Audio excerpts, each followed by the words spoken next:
वैसे जरूरी नहीं है, लेकिन वीडियो को लाइक या फिर डिसलाइक करने की कोशिश जरूर किया करें। तो जैसे इस मूवी का स्टार्ट होता है, हमें मूवी का मेन कैरेक्टर सियोंग दिखाया जाता है और उसकी बेटी का बर्थडे होता है। इसीलिए सियोंग की मदर उसे कुछ पैसे देती है ताकि वो अपनी बेटी को डिनर पर ले जा सके। लेकिन अब सियोंग को और पैसों की जरूरत होती है, तो इसीलिए वो अपनी मदर का एटीएम कार्ड चुरा लेता है। इसके बाद वो अपनी मदर के सारे पैसे चुरा लेता है और पैसों को वो लगा देता है हॉर्स राइडिंग में, और इस गेम में वो 4 मिलियन वॉन जीत जाता है। अब सियोंग ने एक कंपनी से बहुत सारे पैसे उधार ले रखे थे, तो इसीलिए वही लोग उसके पीछे पड़ जाते हैं। इसके बाद वो सियोंग को पकड़ ही लेते हैं और वो उसे काफी मारते हैं। और जब सियोंग उनके पैसे लौटाने के लिए अपने पॉकेट्स चेक करता है, तो वो देखता है कि उसके पास तो पैसे हैं ही नहीं, यानी वो वाले पैसे जिसने हॉर्स राइडिंग में जीते थे। और तब उसे याद आता है कि जब वो इन लोगों से बचकर भाग रहा था तो वो एक लड़की से टकरा गया था, तो जरूर उसी लड़की ने ही उसकी जेब काट ली। अब क्योंकि सियोंग के पास पैसे तो होते ही नहीं, तो इसीलिए वो लोग उसे 1 महीने का और टाइम देते हैं जिसमें कि वो उनके पैसे लौटा दे। इसके बाद सियोंग कुछ पैसों का अरेंज करता है और अपने बेटे को डिनर पर ले जाता है। इसके बाद सियोंग जल्दी से स्टेशन पर पहुंचता है, लेकिन अनलकीली उसकी ट्रेन तो मिस हो गई थी। और जब सियोंग वहां पर बैठकर ट्रेन के आने का वेट कर रहा था कि तभी अचानक से उसके पास एक आदमी आता है, और ये अननोन पर्सन था, यानी सियोंग उसके बारे में कुछ नहीं जानता था। फिर वो अननोन पर्सन सियोंग को कहता है कि मैं तुम्हारे साथ एक गेम खेलना चाहता हूँ। वो सियोंग को कहता है कि अगर तुम इस गेम में जीत गए तो मैं तुम्हें 1 लाख वॉन दूंगा। तब इतने सारे पैसों का सुनकर सियोंग ये गेम खेलने के लिए एग्री हो जाता है। इसके बाद सियोंग काफी मार खाने के बाद ये गेम जीत जाता है, यानी वो 1 लाख वॉन हासिल कर लेता है। इसके बाद वो अननोन पर्सन सियोंग को एक कार्ड देता है, ये कहते हुए कि अगर तुम और पैसे जीतना चाहते हो तो इस कार्ड पर जो नंबर लिखा हुआ है उस पर कांटेक्ट करना। इसके बाद सियोंग जब अपने घर जाता है तो उसकी मदर उसे कहती है कि तुम्हारी बेटी अगले साल अपने स्टेप फादर के साथ यूएस में शिफ्ट हो रही है। यहाँ पर हमें ये पता चलता है कि सियोंग की डिवोर्स हो गई है और उसकी वाइफ ने दूसरी शादी भी कर ली है। लेकिन सियोंग कभी भी ये नहीं चाहता था कि उसकी बेटी उससे दूर जाए, लेकिन उसे बहुत सारे पैसे चाहिए होते हैं अपनी बेटी की कस्टडी वापस लेने के लिए, तो इसीलिए सियोंग उस कार्ड वाले नंबर पर कॉल करता है। इसके बाद सियोंग को एक गाड़ी में लाया जाता है जहाँ पर और भी लोग थे, लेकिन फिर उन सारे लोगों को बेहोश कर दिया जाता है। और जब उन सब लोगों की आंख खुलती है तो वो खुद को एक फैसिलिटी में पाते हैं जहाँ टोटल 456 लोग थे, और वो वहाँ पर एज अ प्लेयर थे क्योंकि उन सबको एक यूनिफॉर्म भी पहनाया हुआ था। इस फैसिलिटी का होस्ट यानी लीडर एक आदमी था जो कि फ्रंट मैन था वहाँ पर, और वो सब पर नजर रख रहा था। अब यहाँ पर एक कॉमन चीज थी कि जितने भी लोगों को वहाँ पर लाया गया था उन सब ने कर्जे लिए हुए थे बहुत ज्यादा। सियोंग वहाँ पर प्लेयर नंबर 1 से मिलता है जो कि एक बूढ़ा आदमी था। उस बूढ़े आदमी को ब्रेन ट्यूमर था, यही वजह थी कि वो यहाँ पर आया था क्योंकि उसकी लाइफ तो वैसे भी खत्म ही होने वाली थी। इसके बाद वहाँ पर 2 प्लेयर्स जिनमें लड़के का नाम साइबियोक और लड़के का नाम जैक होता है, उनके बीच फाइट होती है। अब यहाँ पर साइबियोक वही लड़की थी जो सियोंग के पैसे लेकर भाग गई थी, यानी उसी ने उसकी जेब काटी थी। सियोंग तो उसे देखते ही पहचान लेता है, इसीलिए वो अपने पैसे मांगने के लिए उसके पास जाता है। तभी वहाँ पर कुछ गार्ड्स आ जाते हैं जिन्होंने पिंक कलर का यूनिफॉर्म पहना था और उनके फेस अच्छी तरह से कवर्ड थे। गार्ड्स उन सभी प्लेयर्स को बताते हैं कि तुम्हें यहाँ पर टोटल 6 गेम्स खेलनी होंगी और जो इस गेम का विनर होगा उसे बहुत सारे पैसे मिलेंगे।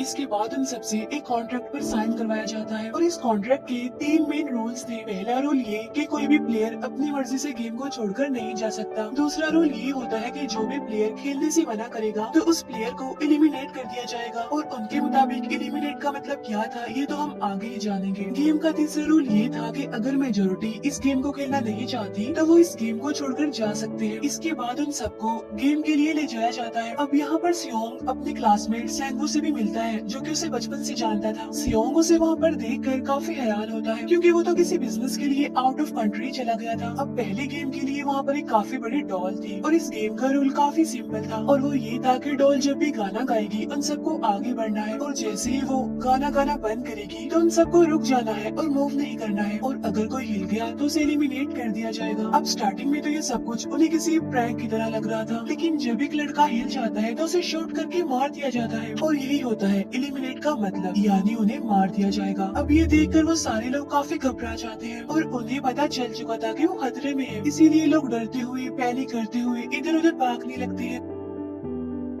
लेकिन अब क्योंकि गेम का रूल था, इसीलिए जो भी हिलता है उसे मार दिया जाता है और जितने भी सर्वाइवर होते हैं वो किसी न किसी तरह इस गेम को कंप्लीट कर ही लेते हैं। लेकिन जो लोग मर जाते हैं उनकी डेड बॉडीज को वहाँ से ले जाया जाता है और अब 456 प्लेयर्स में से सिर्फ 255 ही रह गए थे। अब क्योंकि वो सारे प्लेयर्स इतना ज्यादा डर जाते हैं कि अब कोई भी गेम खेलना नहीं चाहता था। लेकिन जैसा कि रूल नंबर 3 था कि अगर मेजोरिटी चाहे तो वो ये गेम स्किप कर सकती है, तो इसीलिए उनका लीडर यानी फ्रंटमैन वोटिंग करवाता है। लेकिन इससे पहले उन्हें प्राइज मनी दिखाई जाती है, यानी जो विनर को मिलेगी। लेकिन इन केस अगर कोई गेम को छोड़कर चला जाएगा तो ये सारे पैसे मरे हुए प्लेयर्स की फैमिलीज को मिल जाएंगे और ये prize money total 45 billion won होती है। इसके बाद वोटिंग करवाई जाती है जिसमें मेजोरिटी इस गेम को खेलना नहीं चाहती थी, तो इसीलिए गेम को यहीं पर स्टॉप कर दिया जाता है। लेकिन अगर कभी फ्यूचर में वो लोग चाहें तो इस गेम को रिज्वाइन कर सकते हैं। इसके बाद सभी लोगों को उनके घरों पर छोड़ दिया जाता है। नेक्स्ट डे सियोंग पुलिस स्टेशन जाता है और वहाँ पर वो पुलिस को सारी बात बता देता है। लेकिन उन लोगों को सियोंग की बातों पर यकीन नहीं होता और उल्टा वो लोग उसे पागल समझने लग जाते हैं। इसके बाद सियोंग उन्हें वही वाला कार्ड दिखाता है, लेकिन हैरान कर देने वाली बात तो ये है कि उस पर जो नंबर था वो रॉन्ग था। इसके बाद सियोंग जब घर जाता है तो उसकी मदर वहाँ पर नहीं होती। उधर सियोंग का क्लासमेट सेंगू अपनी मदर को छुपकर देख रहा होता है और तभी वहाँ पर सियोंग भी आ जाता है। यहाँ पर सेंगू अपसेट होते हुए सियोंग को बताता है कि मेरे ऊपर 6 बिलियन का कर्ज है। वो बताता है कि मैंने क्लाइंट्स के पैसे लेकर स्टॉक मार्जिन में लगा दिए थे, लेकिन अनलकीली वो सारे पैसे डूब गए। और तभी सियोंग के पास हॉस्पिटल से कॉल आती है। सियोंग की मदर का पाँव काफी इंजर्ड था, लेकिन डायबिटीज का ट्रीटमेंट न होने की वजह से उनकी चोट और ज्यादा बढ़ गई। तब डॉक्टर सियोंग को बताते हैं कि तुम्हारी मदर का ट्रीटमेंट हो सकता है, लेकिन इसके लिए हमें इनका पाँव काटना होगा। लेकिन इस ऑपरेशन में बहुत सारे पैसे लगने वाले थे, लेकिन जाहिर सी बात है सियोंग के पास इतने पैसे तो होते नहीं। इवन उसने तो अपनी मदर के इंश्योरेंस के पैसे भी उड़ा दिए थे। तब इसीलिए सियोंग पैसे मांगने के लिए अपनी वाइफ के पास जाता है, लेकिन उसकी वाइफ उसे पैसे देने से इनकार कर देती है। फिर उसकी वाइफ अपने हस्बैंड को बताती है कि सियोंग आया था पैसे मांगने के लिए और तभी उसका हस्बैंड सियोंग को पैसे देने आता है। साथ साथ उसे ये भी कहता है कि मेरी फैमिली से दूर रहो। लेकिन सियोंग उसे मारने लगता है और तभी उसकी बेटी भी वहाँ पर आ जाती है। इसके बाद सियोंग का एक फ्रेंड अपने बॉस के पास पैसे मांगने जाता है, लेकिन उसका बॉस उसे पैसे देने से मना कर देता है, तो इसीलिए उन दोनों के बीच फाइट होने लगती है। इस फाइट के दौरान उसके बॉस का हाथ मशीन में आ जाता है। तब मौके का फायदा उठाकर सियोंग का फ्रेंड पैसे लेकर वहाँ से भाग जाता है। फिर इसके बाद सियोंग का फ्रेंड अपने घर आकर अपनी वाइफ को कहता है कि पहली फ्लाइट लो और जाओ यहाँ से। इसके बाद सईब्यूक एक एजेंट से मिलती है क्योंकि उसने अपनी मदर को नॉर्थ एरिया से साउथ एरिया में लाना था। सईब्यूक वही लड़की जिसने सियोंग की जेब काटी थी, लेकिन यहाँ अपनी मदर को लाने के लिए सईब्यूक को बहुत सारे पैसों की जरूरत थी। अब सईब्यूक का एक छोटा भाई भी होता है जिससे उसने प्रॉमिस किया होता है कि मैं मदर को जरूर ले आऊंगी। इसके बाद हमें एक ऑफिसर दिखाया जाता है और इस ऑफिसर का भाई कुछ टाइम से मिसिंग था, इसीलिए वो ऑफिसर अपने भाई के घर जाता है, जहाँ उसे पता चलता है कि उसका भाई तो पिछले कुछ दिनों से अपने घर पर भी नहीं आया। और जब वो ऑफिसर घर को चेक कर रहा होता है तो उसे एक कार्ड मिलता है वहाँ पर, और इस ऑफिसर ने सेम ऐसा ही कार्ड पुलिस स्टेशन में सियोंग के पास भी देखा था, तो इसीलिए वो ऑफिसर सियोंग के पास जाकर उससे इस बारे में पूछता है, लेकिन सियोंग उसे कुछ नहीं बताता। इसके बाद सियोंग जब अपने घर जाता है तो उसे वो कार्ड दोबारा मिल जाता है वहाँ पर। अब सियोंग डिसाइड करता है कि वो दोबारा से उस गेम को ज्वाइन करेगा, इसीलिए सभी प्लेयर्स को एक शिप के पास ले जाया जाता है। इधर ही वो ऑफिसर भी गाड़ियों का पीछा करते हुए उस शिप तक आ जाता है। वो एक गार्ड को मारकर उसे पानी में फेंक देता है। इसके बाद उन सभी प्लेयर्स को एक आइलैंड पर मौजूद फैसिलिटी में लाया जाता है। अब यहाँ पर उन्हें जरा भी अंदाजा नहीं था कि अगला गेम कौन सा होगा और उसे कैसे खेला जाएगा। इसके बाद वो लोग अपनी अलग अलग टीम्स बना लेते हैं। रात को सईब्यूक और उसकी फीमेल फ्रेंड वॉशरूम जाते हैं। यहाँ पर सईब्यूक गार्ड्स की नजरों से बचते हुए उस फैसिलिटी को एक्सप्लोर करने लगती है। तभी वो देखती है कि गार्ड्स बड़े बड़े बर्तनों में कुछ बना रहे हैं,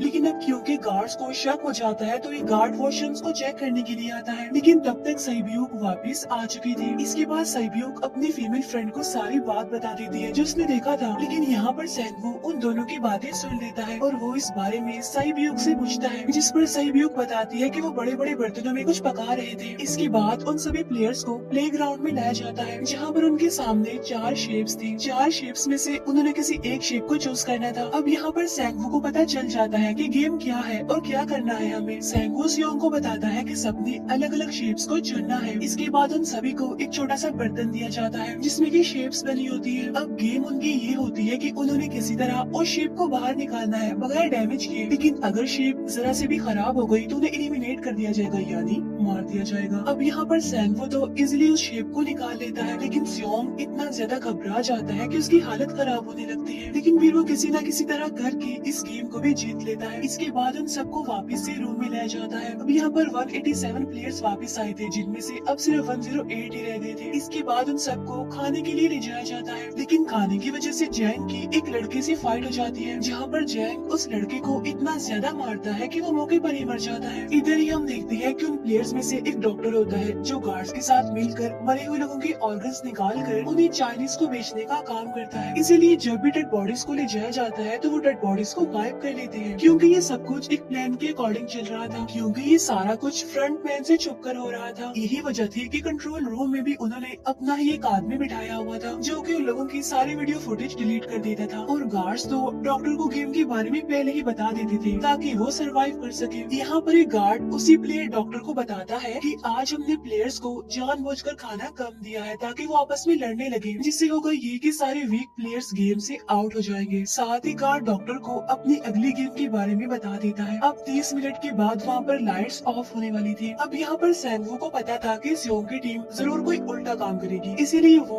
उस टीम को अपने पास बुलाकर उन्हें रिलैक्स रहने के लिए कहता है। उधर वो जो डॉक्टर प्लेयर होता है वो जैंग की टीम में शामिल हो जाता है। यहाँ पर डॉक्टर जैंग को बता देता है कि अगला गेम क्या होने वाला है। इसके बाद लाइट्स ऑफ हो जाती है और जैंग अपनी टीम के साथ मिलकर बाकी सभी को मारने लगता है। जैंग एक लड़के को मारकर सैबियो को मारने जाता है, लेकिन तभी सियोंग उसे बचा लेता है। इसके बाद गार्ड्स वहाँ पर आकर उन सभी को रोक लेते हैं और अब टोटल 80 लोग रह गए थे। इसके बाद उन सभी को तीसरे गेम के लिए ले जाया जाता है और यहाँ पर उन्हें 10-10 प्लेयर्स की एक टीम बनाने के लिए कहा जाता है और वो लोग ऐसा ही करते हैं, अपनी अपनी टीम बना लेते हैं। अब क्योंकि जैंग को अगली गेम के बारे में पहले ही पता होता है, इसीलिए वो सैबियो की फीमेल फ्रेंड को अपनी टीम में नहीं रखता और वो अपनी टीम में सिर्फ मर्दों को ही रखता है। इसके बाद सैंगवो भी अपनी एक टीम बना लेता है। अब क्योंकि उन्हें एक प्लेयर की जरूरत थी, तो इसीलिए सैबियो की फीमेल फ्रेंड उनकी टीम में शामिल हो जाती है और ये गेम असल में टग ऑफ वॉर का होता है, यानी उन्होंने अपने सामने वाली टीम को नीचे गिराना था। इसके बाद गेम स्टार्ट हो जाती है और जैंग की टीम बड़ी आसानी से इस गेम को जीत लेती है। इसके बाद बारी होती है सैंगवो की टीम की। तब प्लेयर नंबर 1 यानी वो बूढ़ा आदमी कहता है कि मैंने अपनी जिंदगी में बहुत सारी टग ऑफ वॉर्स खेल रखी है, इसीलिए उन सबको गाइड करता है कि इस गेम को कैसे जीतना है।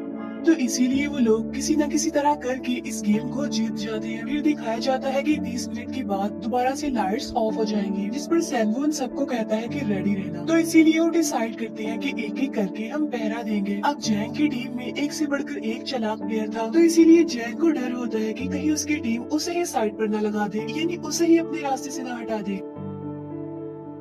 दूसरी तरफ डॉक्टर और गार्ड्स मिलकर डेड बॉडी की ऑर्गन्स निकाल रहे होते हैं और इन ऑर्गन्स को डिलीवर करने जाना था गार्ड नंबर 28 एंड 29। तो वो सभी एक डेड बॉडी के बारे में बातें करने लगती हैं, जिसकी सिर्फ एक किडनी थी और वो उसे ज़ोंबी कह रहे थे। अब यहाँ पर जो गार्ड नंबर 29 था, यानी जिसने वो ऑर्गन्स डिलीवर करने जाने थे, वो कोई और नहीं बल्कि वो ऑफिसर था जो गार्ड के बेस में वहाँ पर आया था। और ये सब बातें सुनकर उसे शक होता है कि शायद ये लोग मेरे भाई की बात कर रहे हैं, क्योंकि उसकी भी एक ही किडनी थी। इसके बाद नंबर 28 और 29 यानी वो ऑफिसर ऑर्गन को डिलीवर करने के लिए चले जाते हैं। रास्ते में वो ऑफिसर नोटिस करता है कि टनल में तो बॉम्ब लगा हुआ है। तब नंबर 28 उसे बताता है कि जब हम यहाँ से बाहर निकलेंगे तो इस जगह को ब्लास्ट कर दिया जाएगा। अब यहाँ पर वो ऑफिसर नंबर 28 से और इन्फॉर्मेशन लेने की कोशिश करता है, इसीलिए नंबर 28 को उस पर डाउट होने लगता है, इसीलिए वो उस ऑफिसर को अपना फेस दिखाने के लिए कहता है। अब यहाँ पर वो ऑफिसर अपना फेस भी दिखा देता है, साथ साथ वो नंबर 28 पर गन पॉइंट भी कर देता है। साथ साथ वो ऑफिसर उससे एक किडनी वाले आदमी के बारे में पूछता है कि वो कौन है जिसे तुम ज़ॉम्बी कहते थे, जिस पर वो नंबर 28 उससे कहता है कि वो तो एक लड़की थी। अब यहाँ पर नंबर 28 उस ऑफिसर को कहता है कि तुम लीडर के रूम में जाकर सारी इंफॉर्मेशन देख सकते हो, वहाँ पर सबका डाटा है। ये जानने के बाद वो ऑफिसर नंबर 28 को मार डालता है। उधर वो डॉक्टर गार्ड से अगले गेम के बारे में पूछता है, लेकिन इस बार गार्ड्स को भी अगले गेम के बारे में पता नहीं होता। तब इसीलिए डॉक्टर को गुस्सा आ जाता है और वो एक गार्ड को पकड़ लेता है और उनकी फाइट होने लगती है। इसी फाइट में डॉक्टर उस गार्ड को मारकर वहाँ से भाग जाता है। इसके बाद एक गार्ड भी उसका पीछा करता है और वो दोनों प्लेग्राउंड में आ जाते हैं। यहाँ पर गार्ड डॉक्टर को अपनी बातों में फंसाकर उसे मारने वाला होता है, लेकिन तभी लीडर यानी फ्रंटमैन आकर उसे मार डालता है और बाद में वो उस डॉक्टर को भी मार डालते हैं। साथ साथ इन्हीं वहीं पर नंबर 28 की डेड बॉडी भी मिल जाती है, जिससे इन्हें ये पता चल जाता है कि फैसिलिटी में कोई घुस गया है। उधर वो ऑफिसर लीडर यानी फ्रंटमैन के रूम तक पहुँच जाता है। तो वो चेक करते करते एक ऐसे रूम में जाता है जहाँ पर सबके रिकॉर्ड्स थे और जो वो ऑफिसर रिकॉर्ड चेक कर रहा होता है तो उसे सभी विनर्स की एक लिस्ट मिलती है जिसमें उसके भाई का भी नाम था, यानी वो भी कभी विनर था। उधर सभी प्लेयर्स को फोर्थ गेम के लिए ले जाया जाता है जहाँ पर उन सबको अपना अपना पार्टनर चुनने के लिए कहा जाता है और वो प्लेयर्स करते भी ऐसा ही है, अपना अपना पार्टनर चुन लेते हैं। सहयोग की फीमेल फ्रेंड भी अपना पार्टनर ढूंढने की कोशिश करती है लेकिन कोई भी उसका पार्टनर बनने को तैयार ही नहीं था। इसके बाद सभी प्लेयर्स को 10-10 मार्बल्स दिए जाते हैं। असल में ये गेम ऐसी होती है कि एक प्लेयर को अपने पार्टनर से सारे मार्बल्स लेने होते हैं बगैर कोई जोर जबरदस्ती किए और जो दूसरा पर्सन होगा यानी जिसके पास मार्बल्स नहीं होंगे उसे मार दिया जाएगा। फिर सैंगवू और सियोंग का फ्रेंड ऑड और इवन का गेम खेलते हैं जिसमें कि उन्होंने गेस करना था कि सामने वाले के हाथ में कितने मार्बल्स हैं। अब यहाँ पर सियोंग का फ्रेंड सैंगवू के सारे मार्बल्स जीत जाता है जिसकी वजह से लास्ट में सैंगवू के पास सिर्फ एक ही मार्बल बचता है। अब क्योंकि सैंगवू को पता चल चुका था कि अब वो बच नहीं पाएगा इसीलिए वो सियोंग के फ्रेंड को अपनी बातों में फंसा कर उसे ये यकीन दिलाता है कि अगर हम में से कोई भी हार गया तो हारे हुए लोगों का मैच दोबारा करवाया जाएगा। अब यहाँ पर सैंगवू धोखे से सियोंग के फ्रेंड के सारे मार्बल्स चेंज कर देता है। इसके बाद सैंगवू मार्बल्स लेकर गार्ड को दे देता है और वहाँ से बाहर चला जाता है और जब सियोंग का फ्रेंड मार्बल्स चेक करता है तो वहाँ पर पत्थर होते हैं। उधर प्लेयर नंबर 1 यानी उस बूढ़े आदमी की हालत खराब हो रही थी इसीलिए वो तो इधर उधर घूम रहा था लेकिन सियोंग किसी तरह उसे खेलने के लिए एग्री कर लेता है। अब यहाँ पर वो दोनों यानी वो बूढ़ा आदमी और सियोंग भी इवन आउट खेलते हैं। अब इनमें से वो बूढ़ा आदमी सियोंग के सारे मार्बल्स जीत जाता है लेकिन लास्ट राउंड में वो बूढ़ा आदमी भूल जाता है कि उसने क्या चूज किया था। तो यहाँ पर सियोंग उसी बातों में फंसा कर उसके सारे मार्बल्स ले लेता है लेकिन यकीन मानिए कि वो बूढ़ा आदमी काफी चालाक था। उसने एक मार्बल अपने पास ही रखा हुआ था और वो दोबारा से इधर उधर घूमने लगता है। अब यहाँ पर सियोंग उसे रिक्वेस्ट करता है कि प्लीज मेरे साथ एक और गेम खेलो ना। तब यहाँ पर वो बूढ़ा आदमी कहता है कि मुझे पता है कि तुमने सारे मार्बल्स धोखे से लिए हैं मुझसे। वो कहता है कि मुझे सब पता था, बस मैं पागल बनने की एक्टिंग कर रहा था। तभी सुनकर सियोंग को उस पर तरस आ जाता है और वो उसे ही सारे मार्बल्स दे देता है। उसके बाद सैब्योक और उसकी फीमेल फ्रेंड भी गेम खेल रहे होते हैं। उनकी गेम ये होती है कि जो मार्बल्स को दीवार के ज्यादा करीब फेंकेगा वही जीतेगा। पहले सैब्योक अपने मार्बल्स फेंकती है लेकिन जब सैब्योक की फ्रेंड की बारी आती है तो वो अपने सारे मार्बल्स फेंक देती है। लेकिन जब सैब्योक ये देख लेती है तो वो अपने फ्रेंड को दोबारा फेंकने के लिए कहती है जिस पर उसकी फ्रेंड कहती है कि नहीं सैब्योक, मैं बिल्कुल अकेली हूँ, मेरे पीछे तो कोई भी नहीं है। लेकिन अगर तुम्हें कुछ हो गया तो ये अच्छी बात नहीं है, तुम्हारे पीछे तुम्हारा छोटा भाई है, तुम्हारा वेट कर रहा है। और इसी वजह से सैब्योक की फ्रेंड को मार दिया जाता है। इसके बाद उन सबकी डेड बॉडीज को वहाँ से ले जाया जाता है। इसके बाद वो सब वापिस से रूम में आ जाते हैं। यहाँ पर जैंग देखता है कि सैब्योक की वो वाली फ्रेंड तो अभी तक जिंदा है जो कि बड़ी आराम से बैठी हुई थी। अब यहाँ पर हमें पता चलता है कि सैब्योक की ये वाली फ्रेंड जैंग की भी फ्रेंड थी लेकिन अब क्योंकि उन दोनों के बीच किसी बात को लेकर क्लैश चल रहा था तो इसीलिए जैंग की वो फ्रेंड उसे बुली करने लगती है। इसके बाद फ्रंटमैन को एक डेड बॉडी के पास उस ऑफिसर का आईडी कार्ड मिल जाता है। तभी फ्रंटमैन को पता चलता है कि उसके सारे वीआईपीज आ चुके हैं तो इसीलिए फ्रंटमैन उन्हें लेने के लिए चला जाता है। फिर सारे वीआईपीज को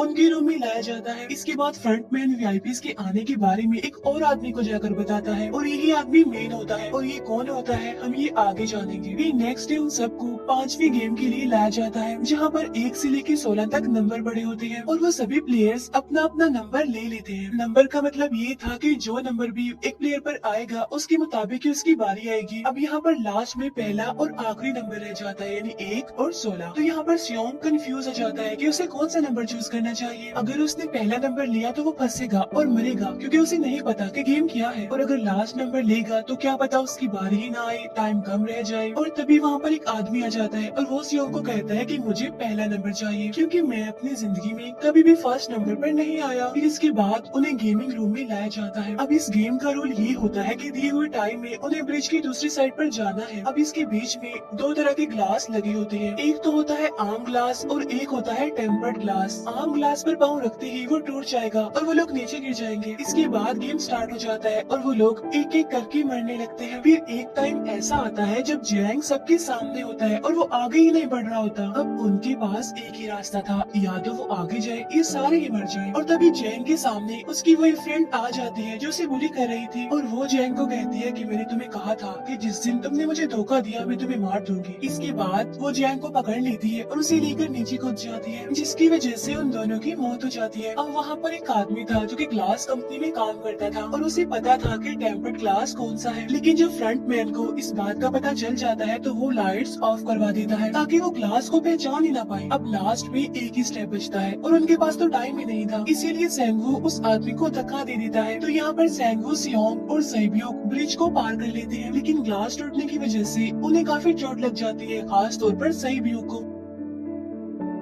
उधर उस ऑफिसर ने एक सर्वेंट को मारकर उसकी जगह खुद ले ली थी। अब एक वीआईपी को उस ऑफिसर पर शक होता है और वो उसे कहता है कि अपना मास्क रिमूव करो, लेकिन वो ऑफिसर कहता है कि ठीक है, लेकिन मैं अंदर जाकर अपना मास्क रिमूव करूंगा। इसके बाद वो ऑफिसर उस वीआईपी को लेकर अंदर चला जाता है। अंदर जाकर वो ऑफिसर उस वीआईपी को बेहोश कर देता है और इस बात का पता फ्रंट मैन को चल जाता है, इसीलिए फ्रंट मैन उसके पीछे जाता है और वो उस ऑफिसर को देख लेता है, इसीलिए वो ऑफिसर वहाँ से भागकर आइलैंड पर आ जाता है। फ्रंट मैन भी उसका पीछा करते हुए वहाँ पर आ जाता है। अब यहाँ पर वो ऑफिसर अपने सीनियर्स को कॉल करने की कोशिश करता है, लेकिन कॉल कट हो जाती है। फिर वो ऑफिसर उन्हें सारे सबूत भेजता है, लेकिन वहाँ पर नेटवर्क नहीं था। इसके बाद फ्रंट मैन ऑफिसर को पकड़ लेता है और उसे उनके साथ चलने के लिए कहता है, लेकिन वो ऑफिसर तो उस फ्रंट मैन पर गोली चला देता है। इसके बाद फ्रंट मैन अपना मास्क उतार देता है, तब वो ऑफिसर देखता है कि वहाँ पर कोई और नहीं बल्कि उसका अपना भाई है वो। इसके बाद ऑफिसर का भाई यानी फ्रंट मैन उसे शूट कर देता है और वो जाकर पानी में गिरता है। उधर ग्लास लगने की वजह से सैब्योक काफी इंजर्ड हो गई थी और उसका बहुत सारा खून भी बह रहा होता है। इसके बाद इन सर्वाइवर्स को